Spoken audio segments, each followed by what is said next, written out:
matchless love and beauty, endless worth. Nothing in this world can satisfy. Jesus, you're the cup that won't run dry. Your presence is heaven to me.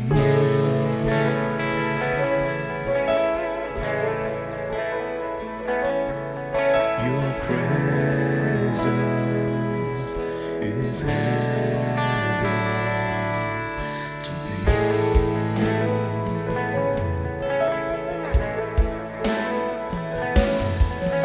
Treasure of my heart and of my soul. In my weakness, you are merciful. Redeemer of my past and present wrongs. Holder of my future days to come. Your presence is heaven to me.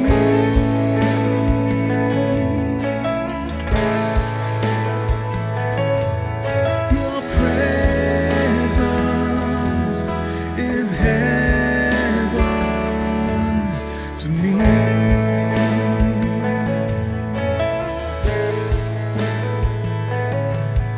Your presence is heaven to me.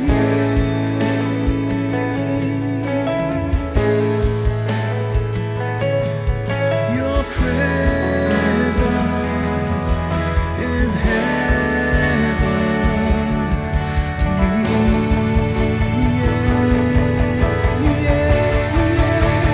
So we're singing, oh Jesus, oh Jesus. Your presence is heaven to me.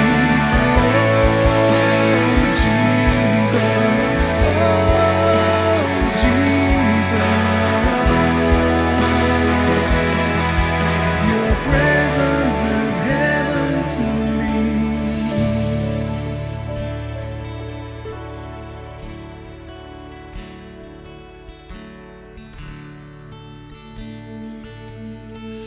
All my days on earth I will await the moment that I see you face to face. Nothing in this world will satisfy. 'Cause Jesus, you're the cup that won't run dry. Nothing in this world will satisfy. Jesus, you're the cup that won't run dry. Jesus, you're the cup that won't run dry.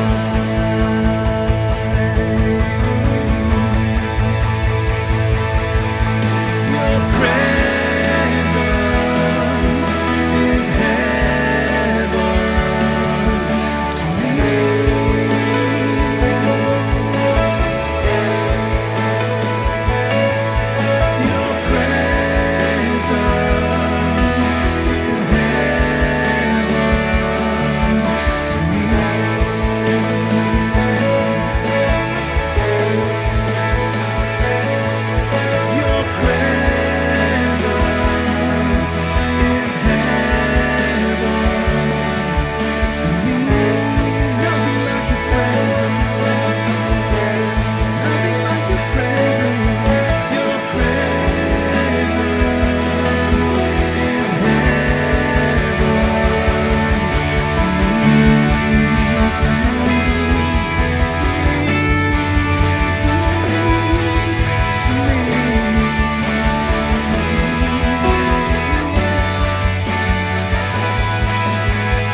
जब परमेश्वर असाधारण रूप में काम करता है तो मुर्दे जिंदा होते हैं। सामर्थ होती है उसकी मुलाकात में और महान उंडेला जाना होता है उसकी उपस्थिति में। जागृति लाता है हमारी चर्च में और हमारी सेवकाई में। तैयार हो जाए कि आयोजित करें जागृति, मुलाकात और परमेश्वर के चलन का। अभिवादन और मजबूत जीना में जुड़ने के लिए आपका धन्यवाद। ये हमेशा हमारे लिए आनंद और खुशी की बात है कि आपको परमेश्वर का वचन बता सके और प्रार्थना में आपके साथ में ये समय बिताएं।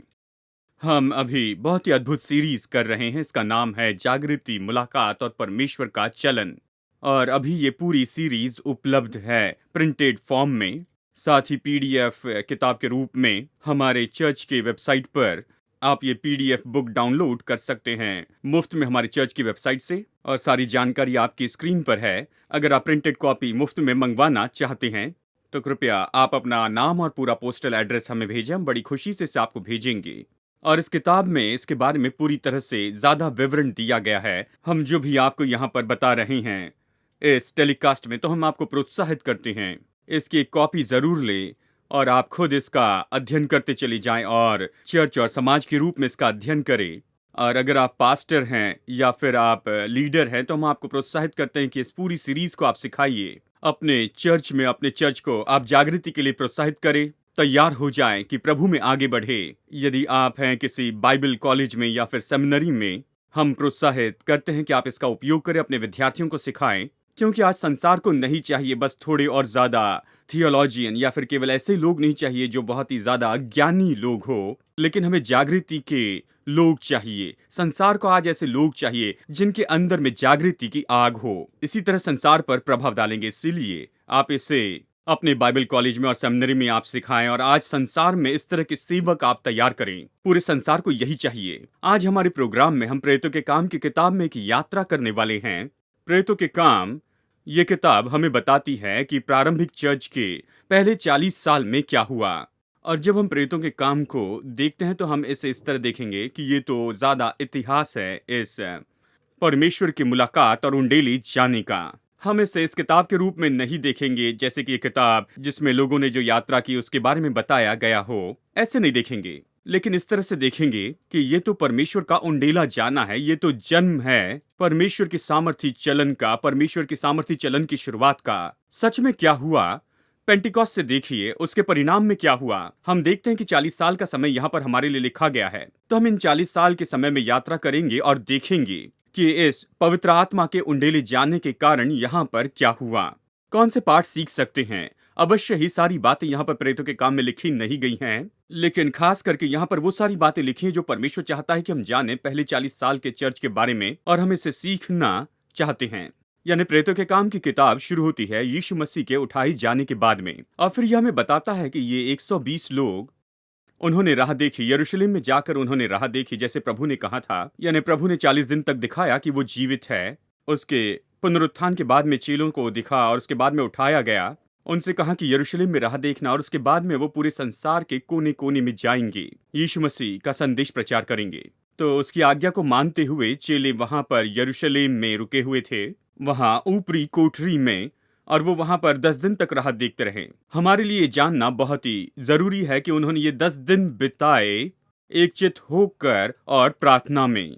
जानते हैं उन्होंने चुना कि एक साथ में आए, एकता के साथ में, अपने दिल में और अपने मन में। और ये बहुत ही महत्वपूर्ण है कि हम यहाँ पर अपने आप को तैयार करें प्रभु के उंडेले जाने के लिए। एकता तो बहुत ही जरूरी है। यदि लोकल चर्च परमेश्वर के सामर्थ्य उंडेले जाने को प्राप्त करना चाहता है तो उसके लिए जरूरी है कि ये एक बहुत ही महत्वपूर्ण चीज हो कि लोग एक चित्त के हो जाए, लोग एक मन एक दिल के हो जाए, कि वो एकता में आ जाए। या कोई शहर या पूरे शहर की कलीसिया परमेश्वर के पवित्र आत्मा के उंडेले जाने का अनुभव करना चाहते, तो ये लीडर्स के लिए बहुत महत्वपूर्ण है। चर्च के लीडर के लिए बहुत ही महत्वपूर्ण है कि मसीह की देह एकता में हो, वो एक साथ में आ जाए, क्योंकि वहीं परमेश्वर अपना अभिषेक उंडेलता है। तो यही हुआ। वो वहां थे, वो एक चित्त के होकर वहां पर ऊपरी कोठरी में थे। उन्होंने प्रार्थना के लिए खुद को सौंप दिया। वो प्रार्थना और विनती कर रहे थे और इस तरह से 10 दिन करते रहे। अब यदि जागृति के इतिहास को देखें तो कोई निश्चित समय ऐसा नहीं है कि हमें कितनी प्रार्थना करनी चाहिए इसके पहले कि प्रभु अपनी पवित्र आत्मा को उंडेले। प्रेरितों के काम के इस केस में 10 दिन लगे, दूसरी केस में 4 साल प्रार्थना की या कुछ लोगों ने 3 महीने ही की। हम देखते हैं कि यहाँ पर दिनों की संख्या निश्चित नहीं की गई, लेकिन जैसे लोग परमेश्वर को खोजने लगे एकता में आकर, एकता के साथ, तब वहां परमेश्वर ने पवित्र आत्मा के सामर्थी चलन को खोल दिया। फिर प्रेरित अध्याय 2 में हम पढ़ते हैं पवित्र आत्मा के उंडेले जाने के बारे में। प्रेरित अध्याय 2 में ये बहुत दिलचस्प है कि लोगों की प्रतिक्रिया को हम देख सके इस असाधारण काम के लिए, यानी पवित्र आत्मा के उंडेले जाने के बारे में। प्रेरित 2 में प्रेरितों के काम अध्याय 2 वचन 6 में हम देखते हैं जब कुछ लोगों ने इसे देखा तो पूरी गड़बड़ी में आए, तो कुछ चकित हुए और अचंभित हुए। प्रेरित अध्याय 2 वचन 7। और कुछ तो चकित हुए, उन्हें पता भी नहीं था कि क्या करे। देखिए प्रेरित अध्याय 2 वचन 12। और कुछ ठट्टा उड़ाने लगे, वो हंसने लगे, वो मजाक उड़ाने लगे, वो दोष लगा रहे थे, मजाक उड़ा रहे थे। यानी देखिए, जब पवित्र आत्मा उंडेला जाता है, जैसे ये पेंतिकोस्त के दिन में हुआ था, ये आज भी हो सकता है। लोग अलग तरह से प्रतिक्रिया करते हैं। वो जो देखते हैं, जो निहारने वाले हैं, बाहर के लोग, शायद उनमें से कुछ लोग चकित हो जाए तो कुछ लोग पूरी गड़बड़ी में आ जाए, या फिर कुछ लोग इस पर दोष लगाते हैं। लेकिन इससे कोई फर्क नहीं पड़ता। इस बात में हम परमेश्वर के पीछे चलते जाते हैं। एक और दिलचस्प बात यहाँ पर पतरस खड़ा होता है प्रेरित अध्याय 2 में, और वो भीड़ से कहता है, वो बताने की कोशिश कर रहा था कि वहां पर क्या हो रहा है। यहाँ पतरस ने कहा, उसने योएल अध्याय 2 वचन 28 से बताया, और उसने कहा कि ये तो वो है जिसके बारे में भविष्यवक्ता ने बताया था। तो वो कहता है यहाँ पर प्रेरित अध्याय 2 में जो भी हो रहा है, ये वही है जिसके बारे में पवित्र आत्मा ने योएल अध्याय 2 में पहले ही बताया था। यदि हम सच में इन दोनों वचन को ऐसे एक साथ में रखकर देखें तो आप इनमें कोई समानता नहीं देखते हैं। उदाहरण के लिए योएल ने योएल अध्याय 2 में कहा कि तुम्हारे जवान दर्शन देखेंगे और पुरनिये स्वप्न देखेंगे, और वहां आकाश में और पृथ्वी पर चमत्कार होगी। लेकिन पेंतिकोस्त के दिन में किसी ने सपना नहीं देखा, किसी ने दर्शन नहीं देखा। हम क्या देखते हैं, वहां पर आंधी की सनसनाहट हुई और आग किसी जीभें उतरी और लोग अलग अलग भाषा में बोल रहे थे। प्रेरित अध्याय 2 में जो कुछ भी हुआ, ये तो उन बातों से नहीं मिलता जो योएल अध्याय 2 में योएल भविष्यवक्ता ने कहा। फिर भी पतरस खड़े होता है और पवित्र आत्मा की मदद से वो कहता है, ये तो वही है। लेकिन हमारे मन में हम कहेंगे ये वो नहीं है, पर पतरस कहता है ये वही है। हम क्या समझते हैं? हम समझते हैं कि पवित्र आत्मा का चलन और आत्मा का काम, आत्मा का उंडेला जाना, जरूरी नहीं कि ये बिल्कुल कॉपी हो पहले की एक घटना से दूसरी घटना में। प्रकटीकरण और वो चिन्ह, चमत्कार, ये सारी बातें अलग हो सकती हैं एक उंडेले जाने से दूसरे उंडेले जाने में। लेकिन सच्चाई ये है कि ये वही पवित्र आत्मा है। ये तो परमेश्वर अपने लोगों पर उंडेला गया है। और हालांकि इसका तरीका थोड़ा सा अलग हो, यहाँ पर यह अलौकिक प्रकटीकरण ये अलग हो, अलग अलग उंडेले जाने में या अलग अलग जागृति में, लेकिन वो जो फल की राह देख रहे थे वही तो हमें बताता है कि ये तो कुछ ऐसा जो प्रभु से ही है, और प्रभु सच में अपने लोगों में काम कर रहा है। और पहले 8 साल में इस प्रारंभिक चर्च के, अगर हम पेंटिकॉस्ट से शुरू करें प्रेरित अध्याय 2 में, प्रेरित अध्याय 8 तक देखिए, ये पहले 8 साल है प्रारंभिक चर्च के। मतलब ये तो 8 साल है पवित्र आत्मा के उंडेली जाने के। उस समाज को क्या होता है, उस शहर को क्या होता है जहां पर पवित्र आत्मा परमेश्वर का ऐसा महान चलन होता है। आत्मा के उंडेली जाने का फल क्या होता है? प्रेरितों के काम में हम क्या देखते हैं? बहुत सी बातें हम देखते हैं कि इस समाज में बहुत से लोग उद्धार पाते हैं और उन्हें परमेश्वर के राज्य में लाया जाता है। तो जैसे पवित्र आत्मा का उंडेला जाना होता है, जैसे हमने पहले कहा, तो आत्माएं बहुत ज्यादा इकट्ठी होगी। हम देखते हैं कि ये समाज मजबूती से वहां पर बना रहा, वचन की शिक्षा में, संगति में, बांटने में और प्रार्थना में, यानी भवन में जाकर और घर घर जाकर। तो इस समाज ने परमेश्वर के चलन के प्रत्युत्तर में क्या किया? देखिए लोगों ने क्या किया, वो परमेश्वर के वचन में बने रहे। जागृति के समय प्रभु वचन बहुत ही महत्वपूर्ण होता है कि एक साथ आए, वचन पढ़े, कि एक दूसरे के साथ संगति करे, एक दूसरे के साथ वो बांट रहे थे, और वो प्रार्थना में बने थे, प्रार्थना कर रहे थे। भवन में भी, यानी वो तो एक बड़ी भीड़ होती थी, और घर घर में भी जहां पर लोग छोटे समूह में इकट्ठा होते थे, और संगति में। तीसरी बात देखते हैं कि ये समाज परमेश्वर के लिए बड़ा भय रखता था। और ये सब कुछ जो हो रहा था उसके कारण, क्योंकि देखिए जागृति के समय में वहां बहुत आदर होता है। लोग परमेश्वर की बातों के बारे में खिलवाड़ करने वाले नहीं थे, वो लापरवाह या मजाक करने वाले नहीं थे। प्रभु की बात के बारे में वहां पर बड़ा आदर था, वहां पर बड़ी श्रद्धा थी प्रभु की उपस्थिति के बारे में। नंबर 4, और हमने ये भी देखा कि ये ऐसा समाज था जिसने बड़ी सामर्थ्य और बड़े अनुग्रह को यहाँ पर प्रकट किया। चिन्ह चमत्कार हो रहे थे, वो बड़े महान अनुग्रह का अनुभव कर रहे थे, बड़ी सामर्थ्य का अनुभव कर रहे थे और सामर्थ्य काम हो रहे थे। नंबर 5, हम देखते हैं उन्होंने सताव का सामना किया, लेकिन बड़ी हिम्मत से उसका सामना किया जब उन्होंने धार्मिक अगुओं से सताव का सामना किया था। नंबर 6, हम देखते हैं कि समाज में स्वार्थ नहीं था, वो एक दूसरे के साथ बांट रहे थे, एक दूसरे को दे रहे थे। नंबर 7, हम देखते हैं कि बड़ी प्रार्थना वहां पर लोग कर रहे थे, लोग घरों में प्रार्थना कर रहे थे, समूह में इकट्ठा हो रहे थे और एक साथ प्रार्थना कर रहे थे अपने घरों में। ये ऐसा समाज था जो प्रार्थना में अपने आप को डुबो रहा था। नंबर 8, हम देखते हैं कि ये ऐसा समाज था जो दिल और मन में एक थे। केवल ऐसे शुरुआत ही नहीं की, लेकिन अब जब हजारों हजार लोग उद्धार पा रहे थे, वो एक चित होने में बने रहे, वो सब एक मन के थे, एक दिल के थे। हम प्रार्थना कर रहे हैं, प्रभु यीशु के पीछे चलते जा रहे हैं। नंबर 9, हम देखते हैं कि ऐसा समाज था जिसने प्रार्थना के लिए दूसरे शहरों पर प्रभाव डाला। लोग दूसरे शहरों से यरूशलेम में आते थे कि प्रभु का स्पर्श पाए। नंबर 10, ये ऐसा समाज था जो स्वर्गदूतों की मुलाकात का अनुभव कर रहा था, जो निर्देश और छुटकारा लेकर आ रहे थे। यानी स्वर्गदूत, वो तो स्वर्गदूतों के काम से बड़े परिचित व्यक्ति थे। नंबर 11 की ये ऐसा समाज था जो बड़ी शांति के साथ में अपने मतभेदों को और समस्याओं को हल करते थे। समस्याएं थी क्योंकि लोग वहां पर थे और उनके बीच में फर्क था, लेकिन उन्होंने हल किया शांति और प्रभु की बुद्धि से। नंबर 12, ये ऐसा समाज था जहां पर दूसरे लोग तैयार होते थे विश्वास, पवित्र आत्मा, बुद्धि और सामर्थ्य से, और दूसरे विश्वासी केवल प्रेरित ही नहीं, लेकिन दूसरे विश्वासी चिन्ह चमत्कार कर रहे थे। हम इस बारे में पढ़ते हैं कि वहां 7 लोग नियुक्त किए गए थे, डीकन नियुक्त किए गए कि चर्च के काम को वो संभाल सके। नंबर 13 कि ये ऐसा समाज था जो उस समय के जो लीडरशिप है उनके अंदर जाने लग गए, यहाँ तक कि याजक भी आ रहे थे कि प्रभु यीशु पर विश्वास करे। यह ऐसा समाज था जिसने बस 8 साल में ही चेलों को तैयार किया जो बिल्कुल प्रेरितों के जैसे ही थे।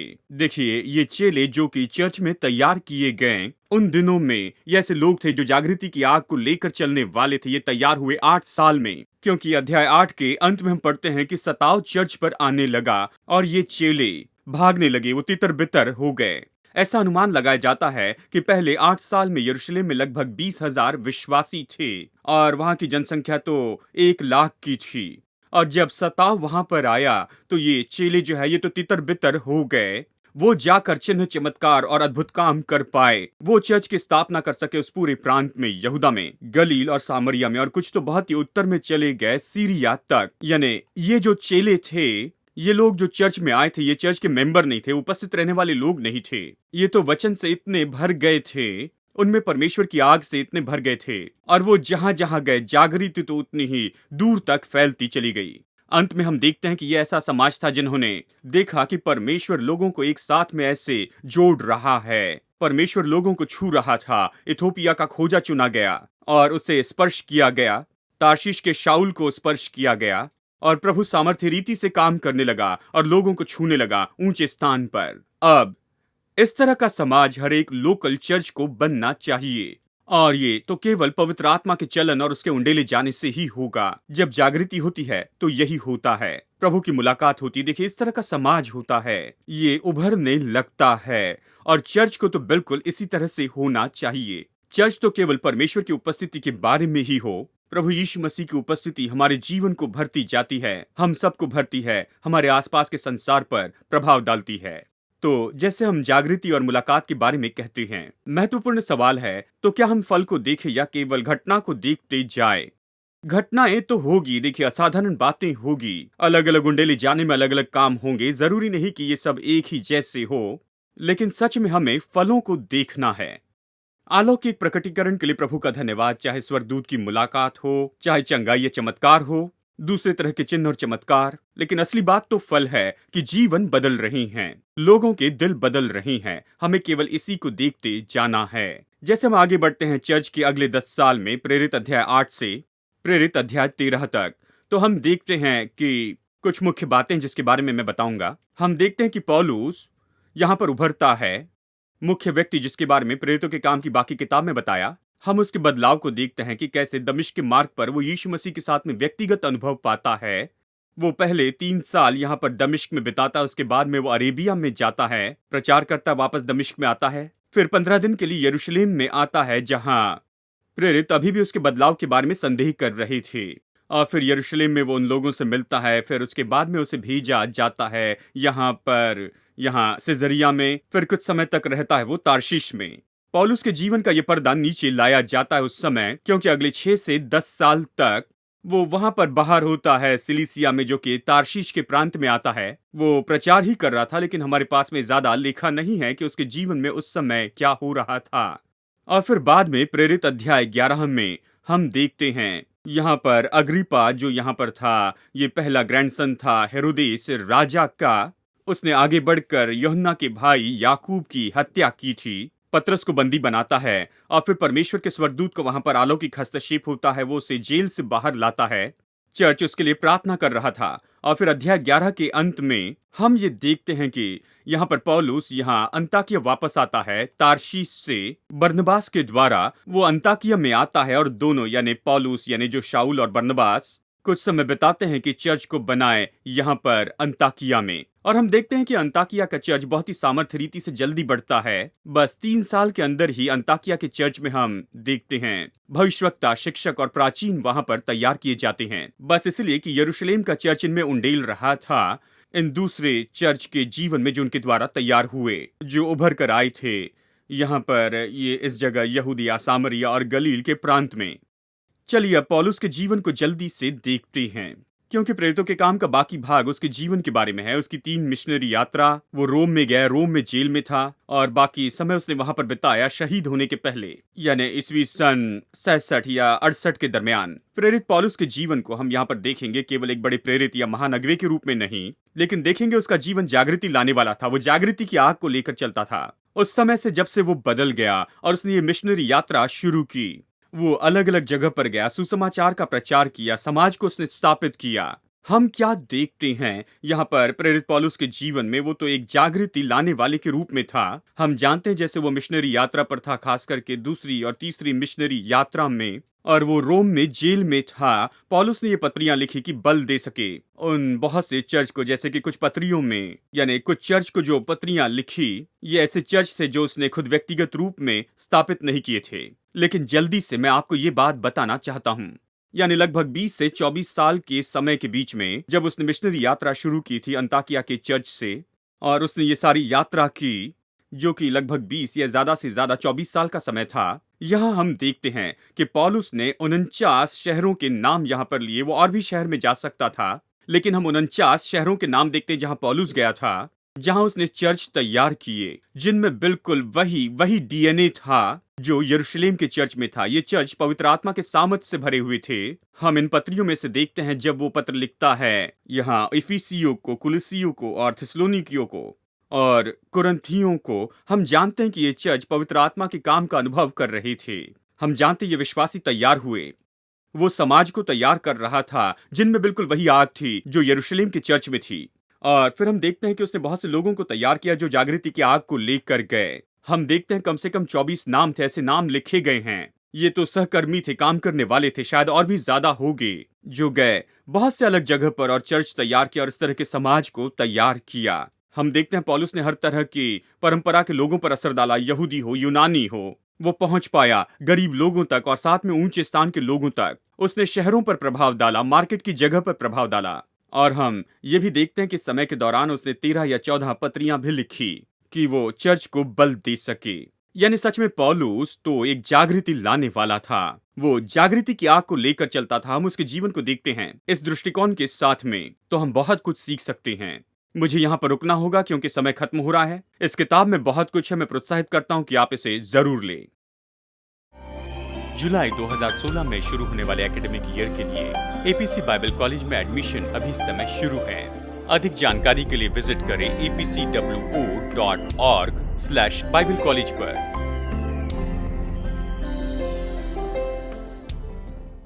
आज हमारे साथ में प्रोग्राम में जुड़ने के लिए धन्यवाद। हम विश्वास करते हैं कि हम जो कुछ भी सुन रहे हैं यह आपको उत्साहित करके आपके दिल में इच्छा, भूख और जिज्ञासा उत्पन्न करता है जागृति के लिए। तो आइए हम प्रार्थना करते हैं।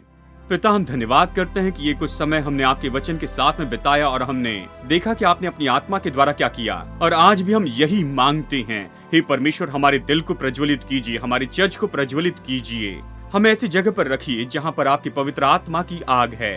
प्रभु, हमारी प्रार्थना है कि आपका राज्य आए, यीशु के नाम में, आमीन।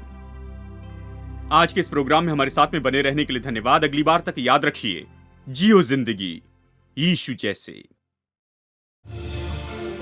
जब परमेश्वर असाधारण रूप में काम करता है तो मुर्दे जिंदा होते हैं, सामर्थ होती है उसकी मुलाकात में, और महान उंडेला जाना होता है उसकी उपस्थिति में, जागृति लाता है हमारी चर्च में और हमारी सेवकाई में। ऑल पीपल्स चर्च प्रस्तुत करता है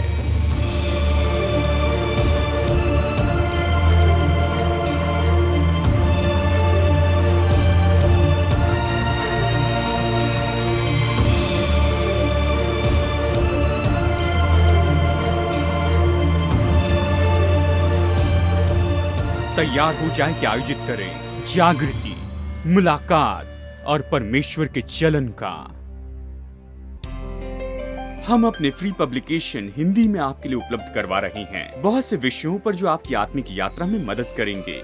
दिए गए फोन नंबर पर फोन करके अपनी फ्री कॉपी मंगवाएं या हमारी वेबसाइट पर से इसे डाउनलोड कीजिए।